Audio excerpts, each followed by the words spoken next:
একটি গ্রামে, যেখানে দিনের আলোয় হাসিখুশি মানুষজন কাজ করে, সেখানে রাতের অন্ধকার নেমে এলে ভয়ের গল্প শোনা যায়।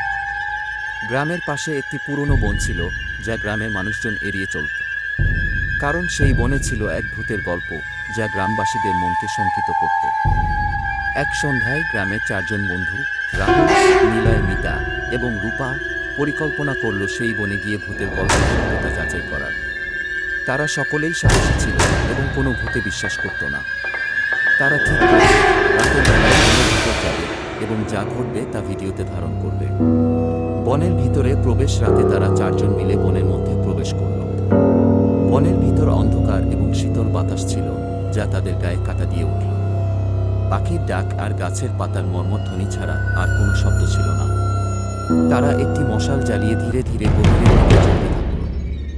হঠাৎ করেই গভীর অন্ধকার থেকে একটি অদ্ভুত আওয়াজ শোনা গেল। মিতা চিৎকার করে উঠল, এই আওয়াজটা কোথা থেকে আসছে? রাহুল বলল, আওয়াজটা খুব কাছে থেকে আসছে, সবাই সাবধান থাকো। একটু পরেই তাদের সামনে একটি সাদা ছায়া দেখতে পেল। রূপা আতঙ্কিত হয়ে বলল, ওটা কি ভূত? নিলয় বলল, সামনে এগিয়ে দেখি। এটা কি? তারা ধীরে ধীরে সামনে এগিয়ে গেল এবং দেখল একটি মহিলা, সাদা শাড়ি পরা, তাদের দিকে তাকিয়ে আছে। মহিলার চোখ দুটি অস্বাভাবিক জ্বলছিল, যা অন্ধকারে জ্বলজ্বল করছিল। মহিলা ধীরে ধীরে বলল, আমি এই বনের আত্মা। বহু বছর আগে এই বনে আমার মৃত্যু হয়েছিল, আর আমার আত্মা এখানেই বন্দী। যারা এই বনে আসে তাদের আমি ভয় দেখাই না, বরং আমি সাহায্য চাই। আমাকে মুক্তি দিতে পারবে তোমরা?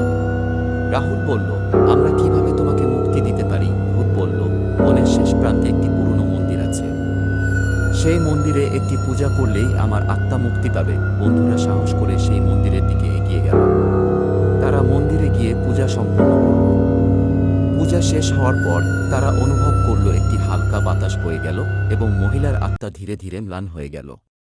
তারা বুঝতে পারল যে আত্মা মুক্তি পেয়েছে। বন থেকে বেরিয়ে আসার পর বন্ধুরা গ্রামে ফিরে গিয়ে সবাইকে সেই রাতের অভিজ্ঞতা শোনাল। গ্রামের মানুষজন প্রথমে বিশ্বাস করতে চায়নি, কিন্তু বন্ধুরা যখন তাদের ভিডিও দেখাল, তখন সবাই বিশ্বাস করল।